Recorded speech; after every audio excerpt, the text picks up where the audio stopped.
Bringing people and communities together on seclosounds.org.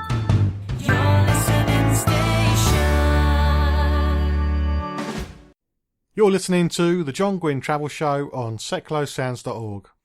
In a short while, we'll be finding out about Finland, which, if you didn't know, that's where Santa comes from. But we're just reaching the end of the information on Hawaii. We're just going to find out if it's suitable for children as a destination and how we can find out more.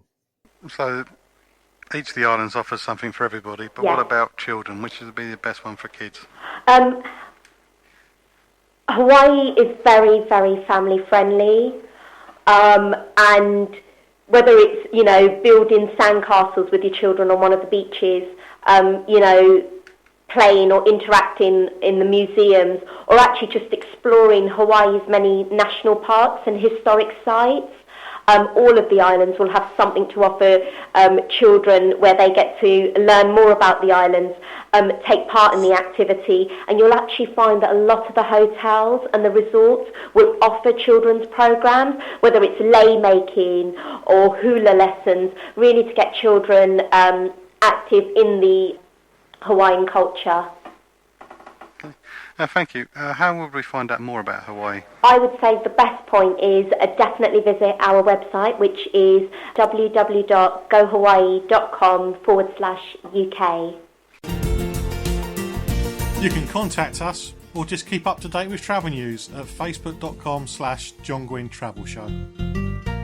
This is Seclo Sounds, your community radio station. If you'd like to volunteer some of your time and skills with Seclo Sounds, send an email to volunteers@seclosounds.org and let us know how you would like to be involved.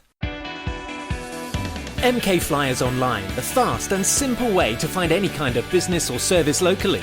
Find us at mkflyersonline.co.uk or download the MK Flyers mobile app from your app store. MK Flyers Online proudly supports Seclo Sounds, community radio for Milton Keynes. The John Guinn Travel Show. Checking it out before you check in on seclosounds.org. Still to come on the show, there's travel news at the end, and now we're going to find out about the country where Santa comes from. It's now December, so it's now okay to start counting down for Christmas.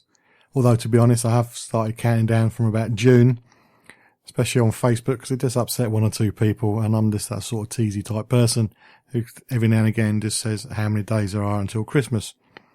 But anyway, Finland are very proud of that they're the home of Santa Claus, Lapland in particular. And we're now going to find out a little bit about Finland, the history, the weather, and we're also going to find out what else there is to see and do when you're there. Instead, if you don't fancy going up to Lapland to see Santa, what else can the country offer? Eva, where is Finland? Finland is located in the north of Europe. It's part of Scandinavia and is between Sweden and Russia, and it also borders with Norway. What's the brief history of Finland? Up until the 17th century, Finland was part of Sweden, and in the 1800s it became part of Russia. And in 1917, Finland became independent, and then in 1995 became part of the European Union. Okay. How do you get there from the UK? Finnair flies from London several times a day. It takes about 3 hours for the flight, and I think some other airlines fly as well, such as SAS and Norwegian fly from London or UK to Finland. What's the weather like there? Well, in the summer, it gets really warm up until the 30s. Mm-hmm. And then in the winter, it might get as cold as 20 degrees below the zero. So it varies a lot depending what time of the year it is and where you are in Finland. That's quite a big range of weather, isn't it? Yeah, it is. So you have to make sure to be prepared for the climate, like clothing-wise. You've been part of Sweden, you've been part of Russia, but what's your official language? It's Finnish and Swedish, both. But basically everywhere in Finland you'll get by with English as well, so not to worry. Is there much difference between Finnish and Swedish? Some of the words are very similar, but the theory of the language is completely different. Finnish is part of the Finno-Ugrian languages, and it's really close to Estonian and Hungarian, whereas Swedish is more closer to Danish and Norwegian. Okay. But English is widely spoken, so I'll be okay. Yeah. So tourists get by with English without any problems. Good, because I am really bad at that. What money should I take over with me? What currency? Euros would work. Yeah. Okay. Why would somebody want to visit Finland? What have you got? Finland is something really different and exotic. It's completely fresh, and it's a little more edgy and witty instead of other Scandinavian countries. It's something that you or your friends haven't probably experienced before, so it's something completely new, and it's for people who love adventure. It has vibrant cultural scene and vast, really open spaces. So it definitely has something for everyone. And we have Santa Claus, which I think is reason enough for everyone to come here. Yeah, that's the number one reason. Exactly. Yeah. I was looking at your website and you've got various regions, but one's called Lakeland. Can you just say a little bit more about that, please? Yeah, sure.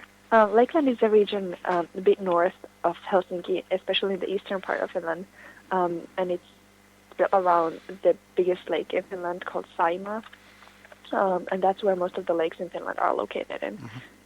It's really gorgeous, especially in the summer, and a lot of Finnish people have their summer houses there. So it's really popular to spend the summer there and swim in the lake or go on Lakeland cruises where you can hop on and hop off from lake to lake.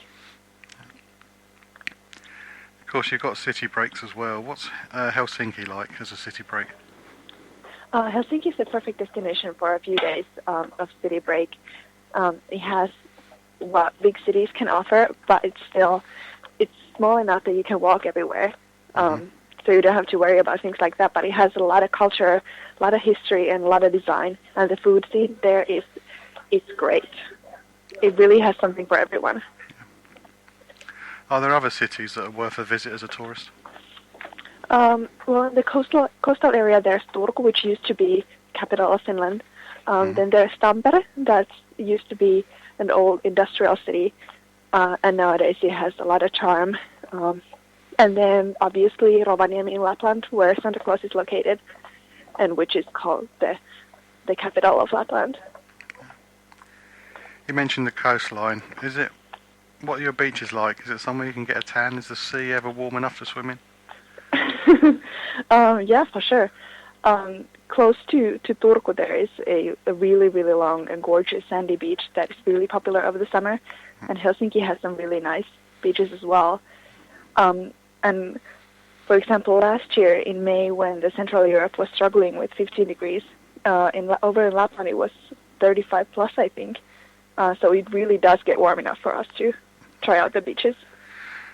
Okay, I'll have to bring my shorts one day. Exactly. Yeah.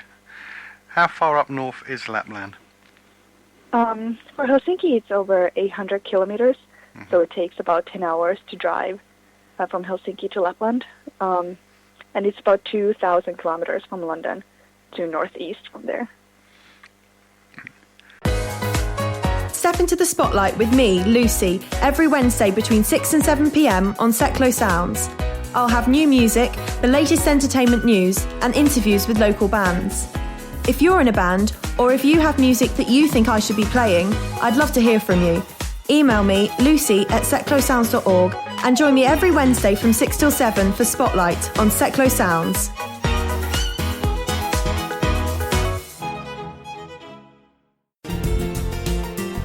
You can contact us or just keep up to date with travel news at facebook.com/John Guinn Travel Show.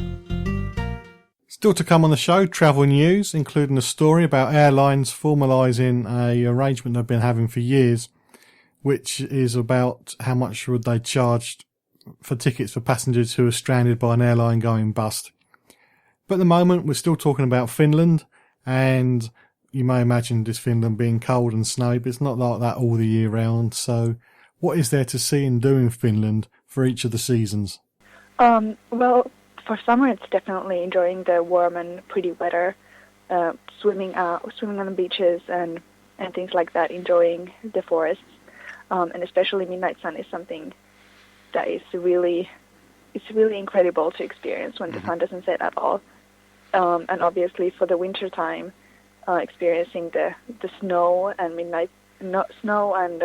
northern lights, because Finland is one of the best places on earth to experience the lights.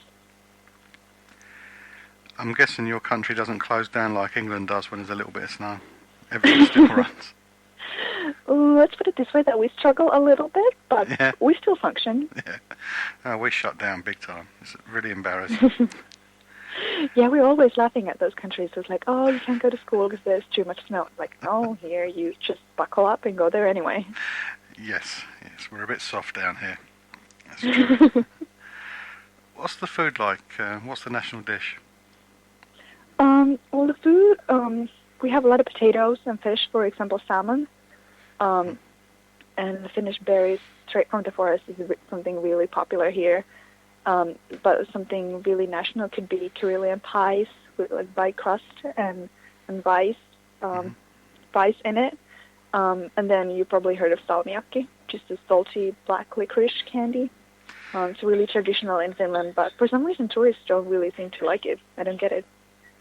No, I did see something about that in the press here, about the Finns who are living in England trying to get hold of it, and how the reporters here just don't like it.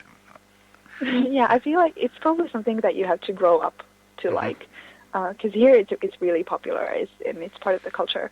But for foreigners, it takes a little while to get used to it. So you really do like it? It's just personally, I love it. Yeah. Well, maybe one day I'll give it a try.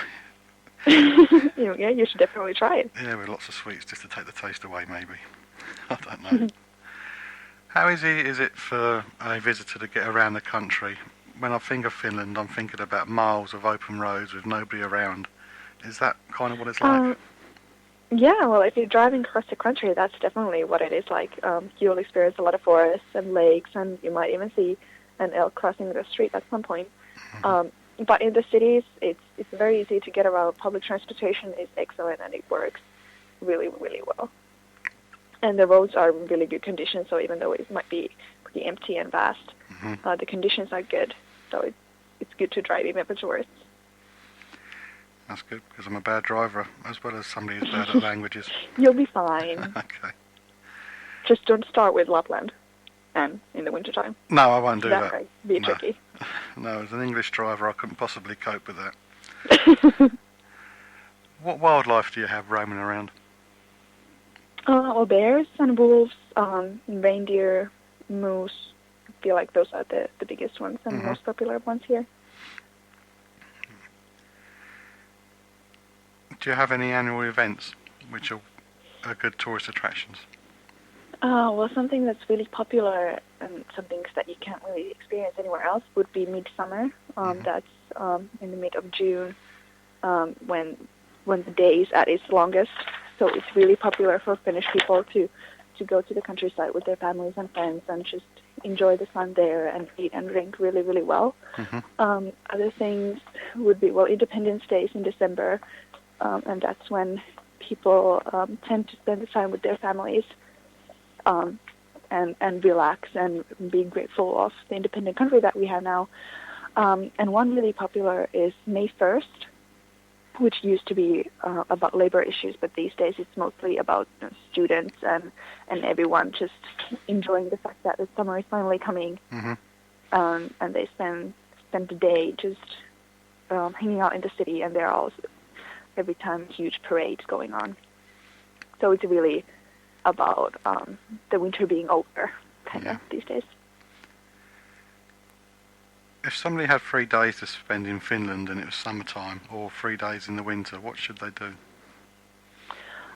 Well, in the summertime, one could go to Helsinki and experience a day or two there, and then maybe do a day trip to a city close to Helsinki. There are some really, really charming old towns that have wooden houses and cobblestone trees that make a perfect day trip. In wintertime, one could go up to Lapland and just explore there, just ski and go on husky and reindeer safaris, hunt for the northern lights and things like that. That could definitely take up 3 days. or you could go to the coastal area.